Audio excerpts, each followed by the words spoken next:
All right, everybody keeps telling us we're going to see the results. We're going to see the results. I mentioned Breer. He is here, Monday morning quarterback. Of course, Tommy Giles is still here.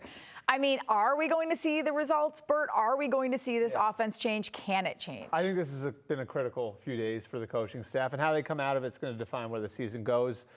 You know, we kept hearing how this was going to be a streamlined offense, a simplified offense. And like what we've seen through the first half of the season is an offense that's all over the place, and a coaching staff that seems to be trying to figure out what works and what doesn't work. And I think it's on them now to figure out this is what we are, this is who we are, and what we're going to be going forward. And I think looking at it, guys, it feels to me like their best offensive player right now is Ramondre Stevenson. Yep. And they've got a big offensive line, and they've had more success with the gap runs. So, like, I look at it and I say, this is a team that should be hanging its hat on its running game and its defense, and that means going on long sustained drives and shortening games. And, you know, it came up on the radio today. It's like the Rex Ryan Jets. Like, it sort of feels like that might be the formula for them right now. It's weird because, like, you keep hearing people have the conversation about who's most responsible for the Patriots offense being stuck where it is, whether it's the game plan of the coaching staff or Mac Jones. Neither's been good enough, right? And neither has been good enough, and neither can salvage the other one. They both have to be better in the second half of the season. They both have to be working towards the same common goal. And I understand that running the football is the easiest thing, Bert, but I'm just curious around the NFL what other teams, what other executives are looking at and saying is the problem in New England. Well, I feel like there's some doubts about the quarterback now, too. And it's interesting because I wrote this thing yesterday about Justin Fields and where he's at. And so last night I asked around. I texted a half dozen execs and said, who would be the second quarterback to go in the 2021 draft? You redrafted him now. 4 of them said Fields. 1 of them said he'd stick to his guns on Trey Lance because he hadn't seen him yet enough. And then another one said Wilson. None of them said Mac. And I think did any of them say Mac last year? Like, was anyone changing? And that's the thing is, like, I do think, but I think what it's reflective of, like, the larger point is here. Justin Fields was in a really bad situation last year. He's all the talent, everything we're seeing this year, that was there last year. He just was in a volatile situation where the coach was about to get fired, with different play callers, with all this chaos happening around him. And now everything's calmed down for him. He knows who his play caller is. They're playing to his strengths, and we're seeing his talent. And I think that Mac is sort of the reverse of that, where he had a veteran offensive coordinator his first year. They weren't asking that much of him, and he played great. And now everything's sort of been turned upside down on him, and we're seeing, oh God, a lot of this was due to environment. Yeah, so as you're talking, it's just making me think, is there anything they can really do to drastically change things this year then? Because, listen, you can run the ball a lot, but you still need to have a quarterback. And if your quarterback doesn't trust in your system, is it just a thing where you just ride this year out and take what you can get and reset again next year? And is he even fixable? One thing some of these people who have evaluated him have told me consistently over the course of this year is it doesn't look like he trusts the offense. And when he goes out there and he's clutching the ball, hitch. You see a lot of it where it doesn't look like he's trusting what he's seeing, which is a different player than what we saw last year. So I think the first thing is getting him concepts that he trusts, figuring out what he likes, and focusing on that. The other thing that I think can get him going, and I think we saw a little bit of it before the bye, some of the stuff they were doing for Bailey Zappi, the easy money completions, where you can get yourself into 2nd and 4 and 3rd and 1 more consistently, or throwing on early downs when they're not expecting you to throw.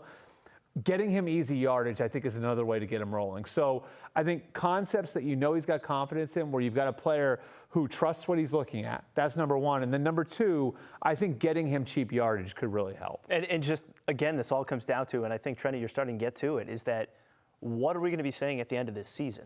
Are we going to know what you have in Mac Jones by the end of the season? Are we going to know that this offensive coaching staff is just not good enough? Or are we just going to roll everything back out there for year 3 and kind of have the same question? And next year's a critical year, too. Because, for the way the quarterback contracts work now for first rounders, year 3 is usually the year where you make a decision. That's why the Dolphins had to go all in on Tua this year. They needed an answer. But do you think they hire Mike McDaniel, they trade for Tyreek Hill, they do all of those different things. They pay Teron Armstead.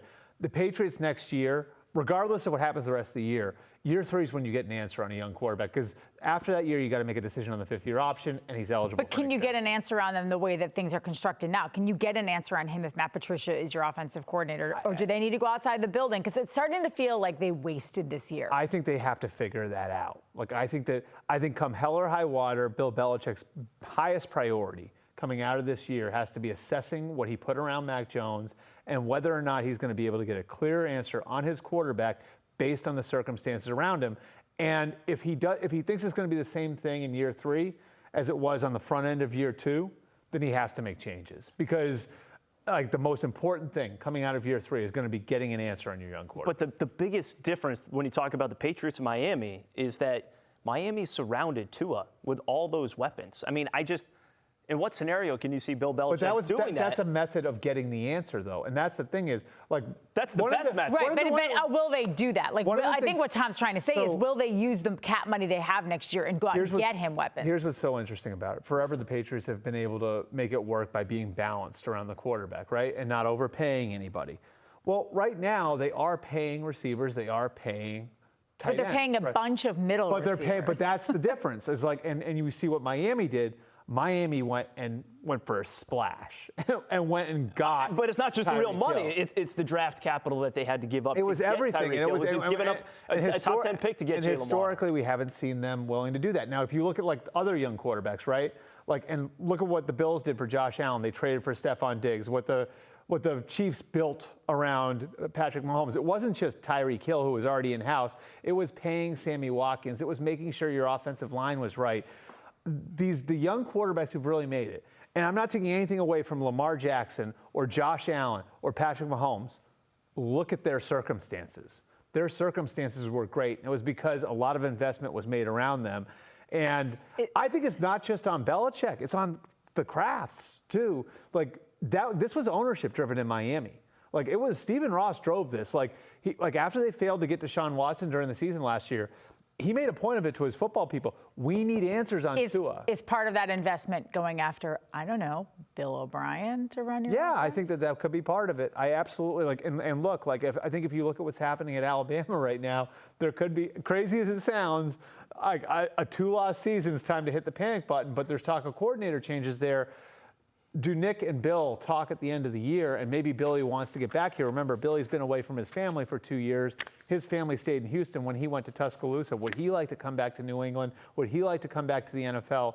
It's going to be really interesting watching this, because there are some coaching jobs in college right now, like Nebraska, that could have an interest in him. Yeah. If he bypasses the opportunity to interview for some of those jobs, it could be a signal that he's looking back at coming in the NFL. I would love that.